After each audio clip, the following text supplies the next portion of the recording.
안녕하십니까, 이진우입니다. 친족 상도례라는 말 들어보셨죠? 친족 사이에 일어난 몇 가지 범죄들은 친족 간에는 그럴 수도 있다고 보고 형을 면제하거나 또는 피해자가 굳이 처벌을 해달라고 해야 검찰이 수사를 할 수 있게 하는 그런 제도인데요. 최근에 이 친족 상도례를 좀 바꿔야 되지 않느냐는 목소리도 큰 것 같습니다. 오늘은 이 얘기를 먼저 좀 들어보겠고요. 우리나라에서는 불법으로 공매도를 하면 언제 어떤 종목을 어느 정도 규모로 공매도를 했는지는 공개가 되는데 누가 공매도를 했는지는 공개가 안 됩니다. 정부가 앞으로 이 불법 공매도를 누가 했는지도 공개를 하려고 한다는군요. 궁금한 건 지금은 왜 공개를 안 하고 있는지, 앞으로는 왜 밝히려고 하는지 이 얘기를 좀 자세하게 들어보겠습니다. 내일 한국은행이 기준금리를 결정하는 금통위 회의가 열리는데 시장에서는 금리를 어느 정도 올릴 걸로 전망하고 있는지 이 얘기도 간단히 들어보겠습니다. 10월 11일 화요일 손에 잡힌 경제 바로 시작합니다.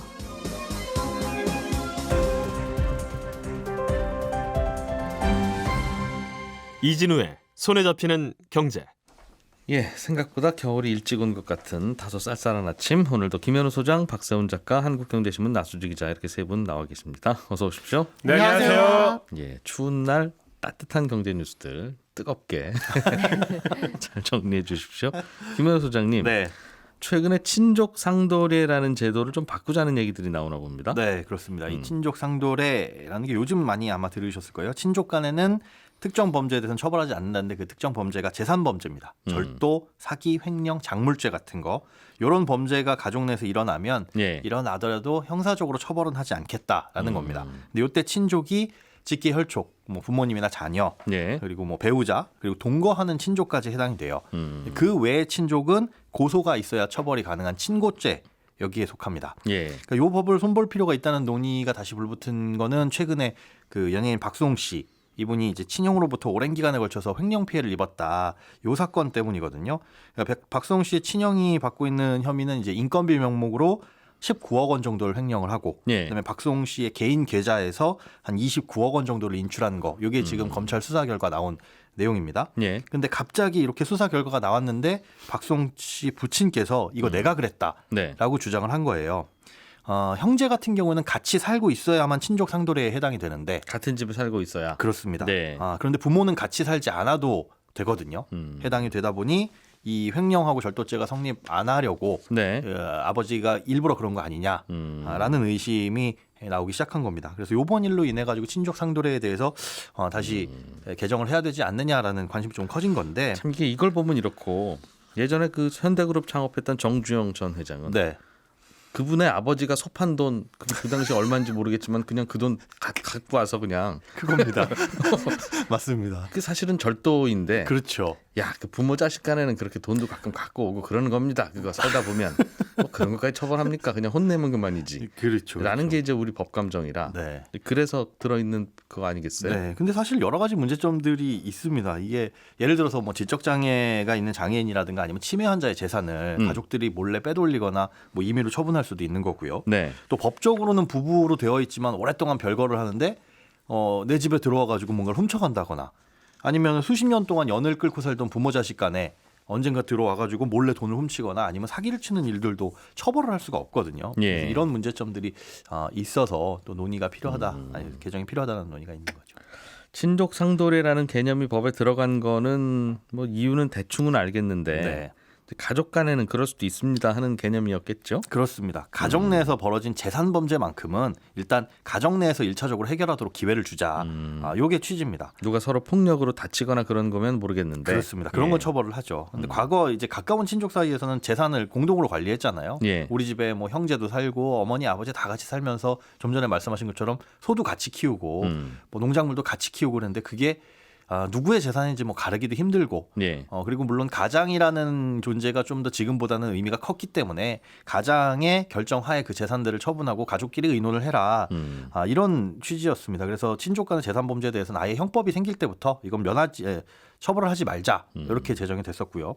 이게 근데 느낌이 좀 약간 유교적인 느낌하고 또 가족 공동체 우선시하는 그런 느낌이 섞여 있어서 우리나라나 동양권에만 있는 거 아닌가 싶기도 한데 이 친족 상도례의 역사는 로마법에서 출발했어요. 이 로마법에서는 동일 가족 구성원은 물론이고 같이 사는 동거하는 사람들 사이에서도 이런 일이 발생하면 소를 제기하는 게 허용되지가 않았었습니다. 한 집에서 일어난 재산 범죄는 국가가 관여하지 않겠다. 그렇습니다. 당신들이 알아서 해라. 네. 대신 가장이 가족 내에서 간해형이라는 걸 부과할 수 있었거든요.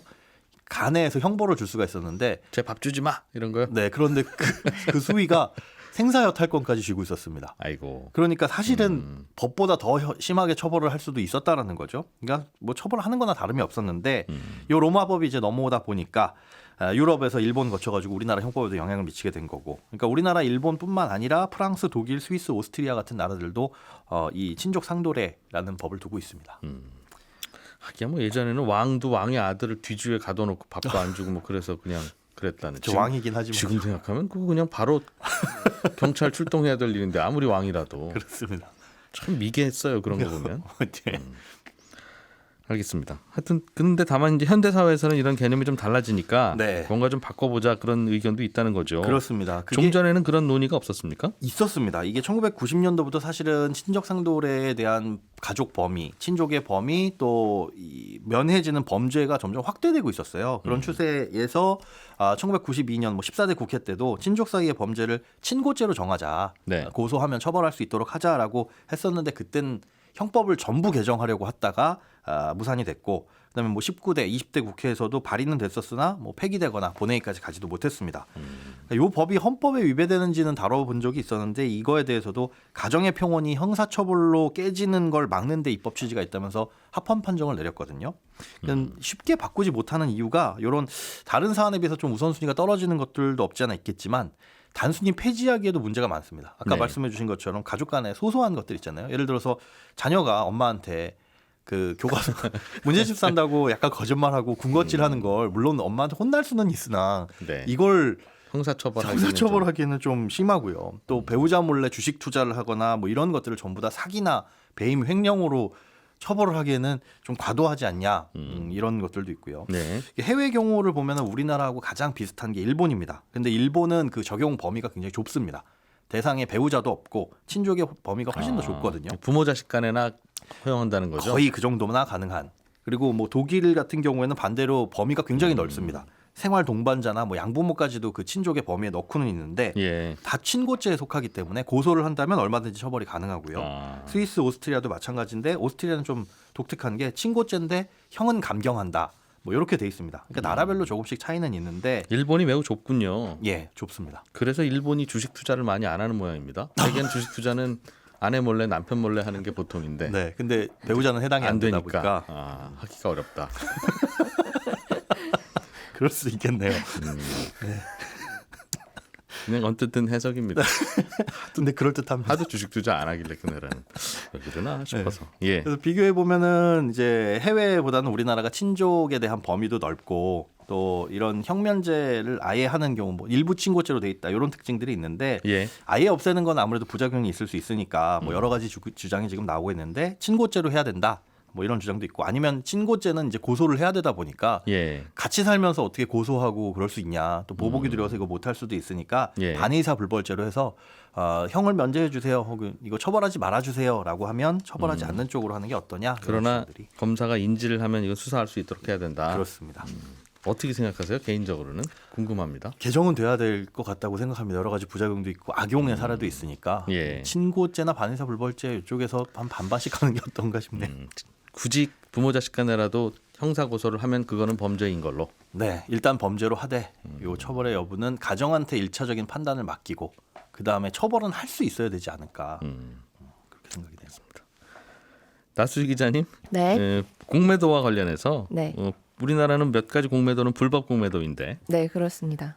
그 불법 공매도를 하면 누가 언제 불법 공매도를 했는지를 공개를 하는 과정에서 누가는 공개를 지금까지는 안 하고 있는 모양이에요. 네, 지금은 안 하고 있습니다. 그러니까 예를 들어 불법 공매도라고 하는 게 우리나라에서는 주식을 빌리지 않고 그냥 주식 먼저 판 다음에 그 다음에 시장에서 사는 거. 그러니까 네. 주식을 빌리지 않는다고 해서 무차입 공매도 요건 불법이거든요. 그리고 이거 외에도 뭐 예를 들어 공매도를 할 때 지켜야 되는 여러 가지 절차가 있는데 뭐 공매도를 했다고 하면 그걸를 따로 표시해서 공매도다라고 주문을 내야 되는데 그냥 일반 주식 사는 것처럼 파는 것처럼 표시했다든지 이런 게 다 불법 공매도에 포함이 됩니다. 네. 근데 이렇게 불법 공매도한 사실이 드러나서 금융위원회에서 제재를 받으면 이 금융위원회에서 이렇게 제재를 했다 하고 홈페이지에 공개를 하게 되어 있거든요. 예. 근데 지금은 어떤 종목에 대해서 불법 공매도가 있었는지, 뭐 어느 정도 기간 동안 몇 주나 이렇게 불법적으로 공매도가 이루어졌는지, 과태료는 얼마였는지 뭐 이런 것까지 공개는 하는데 정작 누가 했는지는 공개를 안 하고 있습니다. 누가 공매도를 불법으로 했는지는 지금까지 공개를 안 해온 이유가 있어요? 네, 이 누가 했는지 이걸 공개하는 게 금융실명법을 위반하는 소지가 있는 것 같다라고 금융당국이 보고 있기 때문인데요. 예. 이 금융실명법에서는 금융 관련 정보를 알게 된 사람이 이 정보를 다른 사람한테 알리거나 또 요 알게 됐을 때 목적이 있었을 텐데 예. 이 알게 된 목적 말고 다른 용도로 쓰면 안 된다 이렇게 규정하고 있거든요. 근데 그러니까 금융위원회 입장에서는 우리가 누가 불법 공매도를 했는지 정보를 알게 된 건 이걸 적발하고 뭔가 벌을 주기 위해서인데 이거를 공개까지 하는 거는 원래 목적과 어긋나게 정보를 사용하는 거 아닌가 하고 좀 굉장히 지금까지는 엄격하게 법을 적용을 하고 있었던 거죠. 네. 네, 그래서 지금까지는 누가 처벌받았는지는 공개하지 않았던 겁니다. 우리도 어제 경찰에 가서 누가 조사받았는지 공개 안 되죠. 굳이 그죠. 기자들이 알려고 막 파지 않는 한. 공개하지 않는 한, 네. 공매도도 그런 쪽으로 분류한다. 무슨 천인공노할 범죄가 아닌 이상. 그런데 지금은 왜 공개하려고 하는 겁니까? 일단 형평성 문제가 있습니다. 그러니까 지금 제도에서는 국내 증권사들은 시점이 좀 늦더라도 공개가 될 수밖에 없는 구조입니다. 예. 왜 그러냐면 법상 국내 증권사들은 매년 사업 보고서를 공개하는 대상으로 돼 있는데요. 이 사업 보고서에는 회사가 1년 중에 처벌받은 사실 뭐 이런 게 있으면 제재받은 사실이 있으면 적어서 공개하도록 돼 있습니다. 네.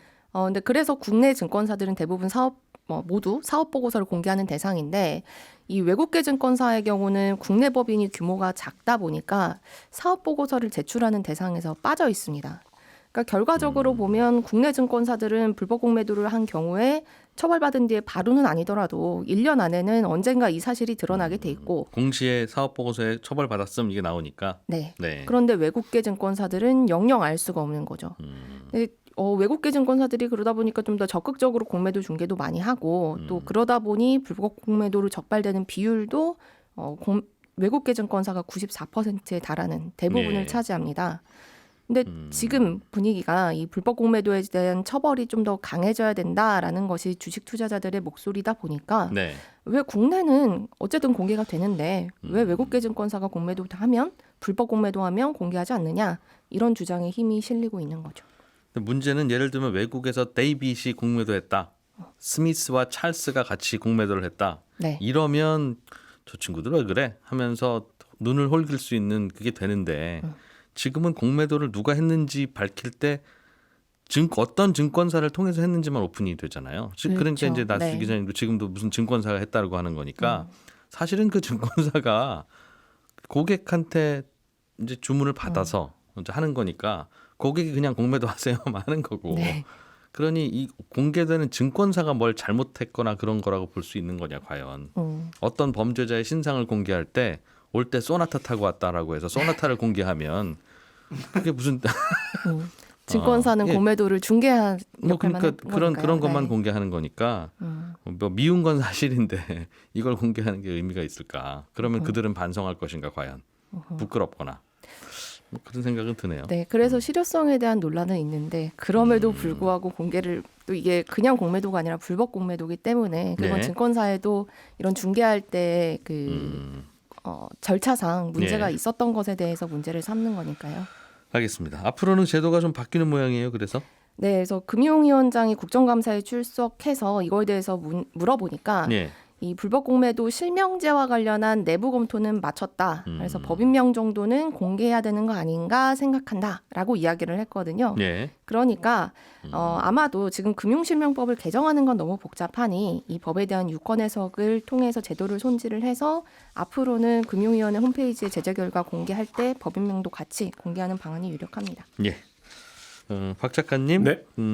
한국은행, 네. 한국은행이 금리를 얼마나 올릴 거냐 내릴 것 같지는 않고 네, 얼마나 올릴 거냐와 관련한 회의가 내일 열리는 모양이에요. 그렇습니다. 시장은 어느 정도로 예상하고 있습니까? 말씀하신 것처럼 사실상 올리는 건 기정사실인 것 같고 네. 0.25%포인트냐 0.5%포인트냐 둘 중에 하나인데 예. 어제까지 나온 조사로는 보통 하느니 금리 결정하기 전에 채권 시장에서 금리 전망 주로 하는 사람들 대상으로 전망 조사 같은 걸 하거든요. 예. 언론사들도 하고요. 그 조사 결과를 보면 10명 중에 9명 정도는 이번에 0.5%포인트를 올릴 거라고 전망을 하고 있습니다. 0.25냐 0.5냐. 네. 그래서 0.5일 것 같다고 전망하는 이유가 뭐예요, 시장에서? 두 가지입니다. 하나는 환율, 하나는 물가인데 먼저 환율부터 좀 보면 지금 우리나라 기준금리는 2.5%고 미국 기준금리는 3.25%거든요. 예. 미국이 지난달에 0.75%포인트 올리는 바람에 차이가 많이 벌어졌죠.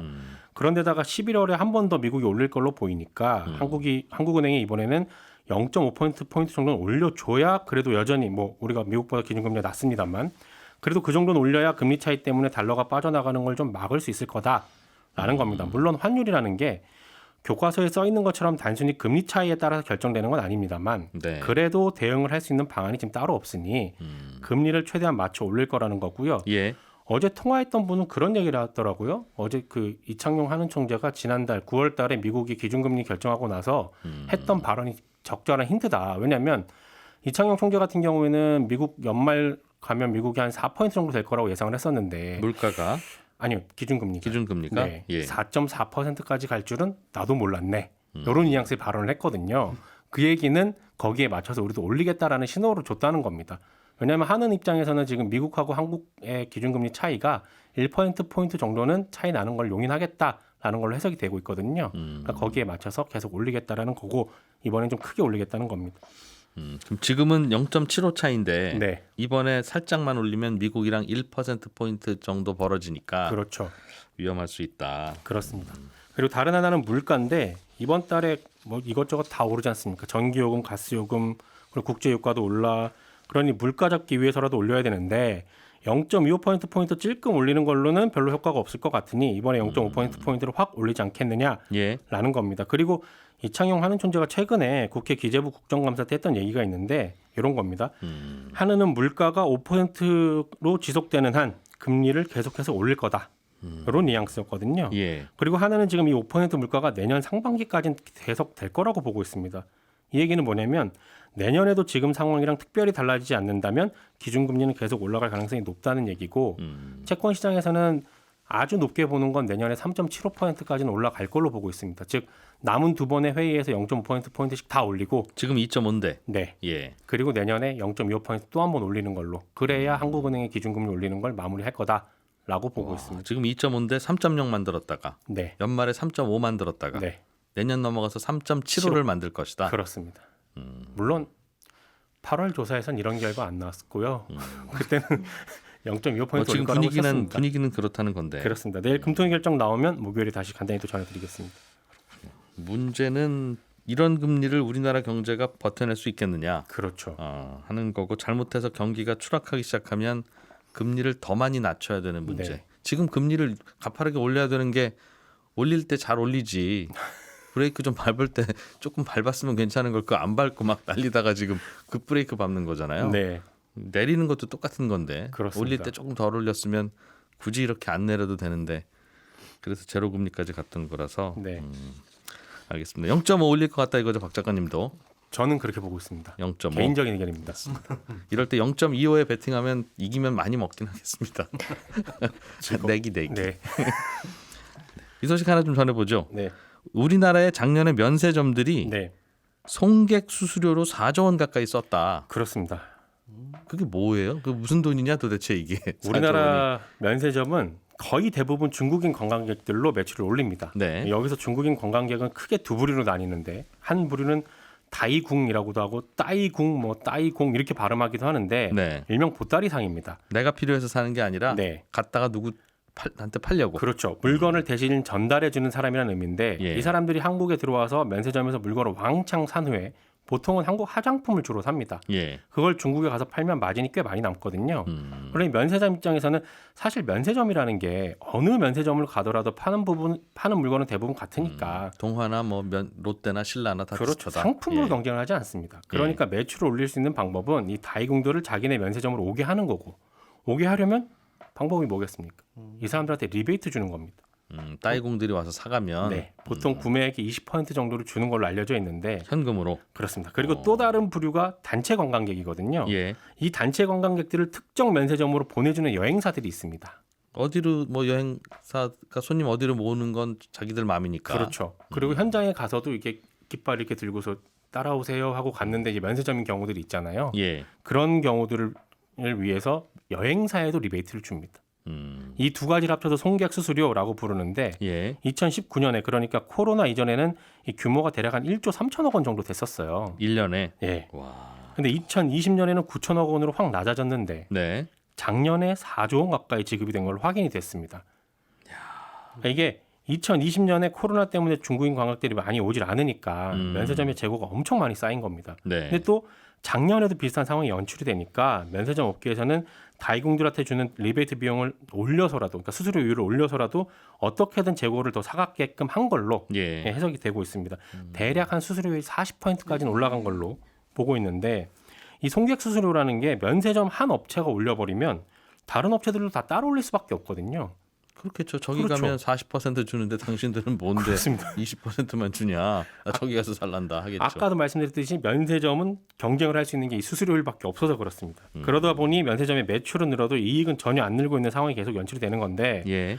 지난달에 정부가 이 과도한 수수료율을 제한하는 제도를 만들겠다고는 했는데 이걸 어떤 식으로 얼마나 실효성 있게 제한을 할 수 있을지는 잘 모르겠습니다. 생각해 보면 면세업이라는 건 관광산업을 기반으로 하는 간접 수출 산업이거든요. 네. 근데 한창 면세점 잘 나갈 때 그때도 다이공이 계속 성장을 했던 거고 지금도 역시 다이공만 바라보고 있는 판국이라서 이 흔히들 면세점을 황금알을 낳는 거위에 비교를 많이 했는데 지금 상황을 보면 언제든 쉽게 깨질 수 있는 황금알이었던 게 아닌가 그런 생각이 들기도 합니다. 면세점들. 네. 안 오니까 리베이트로 1년에 한 4조 원 가까이 쓰고 있다. 그렇습니다. 우리나라에서 그래도 사갔다고 하면 그 중국에서는 그게 진짜로 받아들여진다고 하더군요. 그렇습니다. 중국에도 우리나라 거 수출을 하긴 하는데 중국 상점에서 파는 건 본인들도 못 믿고 네. 보따리 상에 사갖고 가면 저건 한국에서 사온 거니까 네. 그 프리미엄이 좀 있다고 하더군요. 나수지 기자님, 네. 시멘트 가격을 올리는 걸 두고 레미콘 업계는 올리지 마라. 시멘트 업계는 우리는 올려야 되겠다. 네. 이렇게 계속 싸우고 있는데 진행이 좀 어떻게 되고 있습니까? 네, 이게 쟁점이 지금 시멘트 원가의 30에서 40%까지 차지하는 유연탄 가격이 너무 많이 오르니까 이 시멘트 제조사는 일단 2월에 한번 가격을 올렸었고 예. 근데 7월에 한번 저희 아무래도 더 올려야겠습니다라고 하니까 레미콘 업체들은 강력하게 반발하고 있는 거거든요. 그래서 레미콘 업체들은 3월까지는 좀 올리지 말아달라 이렇게 예. 하고 있는데 일단 원래는 어제를 기점으로 레미콘 업체가 이러면 우리 아예 시멘트 안 받겠다, 일 안 하겠다라고 했는데 예. 시멘트 업계에서는 이번 달은 안 올리겠다라고 하면서 이 다음 주 수요일까지는 좀 더 이야기를 해보자 이렇게 얘기가 된 상태거든요. 지금 상황은 시멘트 업체별로 유연탄 확보량이나 또 네. 환율 변동에 대해서 대비해둔 정도가 달라서 이 기한 안에도 아마 전체 타결은 어려울 것 같다라는 이야기가 나오고요. 그래서 아마 일부 기업들끼리만 협상이 타결되지 않을까 싶은 전망이 나오는데 이 레미콘은 멀리까지 가져갈 수가 없어서 예. 그 동네에서 사야 되죠. 네 그렇습니다. 근데 싸다고 저 동네 가서 사올 수는 없는. 네 멀리까지 갈 수 없어서 그래서 지역에 따라 일부 공사 현장은 좀 차질을 빚게 될 가능성도 있습니다. 예, 저는 11시 5분에 이어지는 손에 잡히는 경제 플러스에서 다시 한번 찾아와서 인사드리겠습니다. 이진우였습니다. 고맙습니다.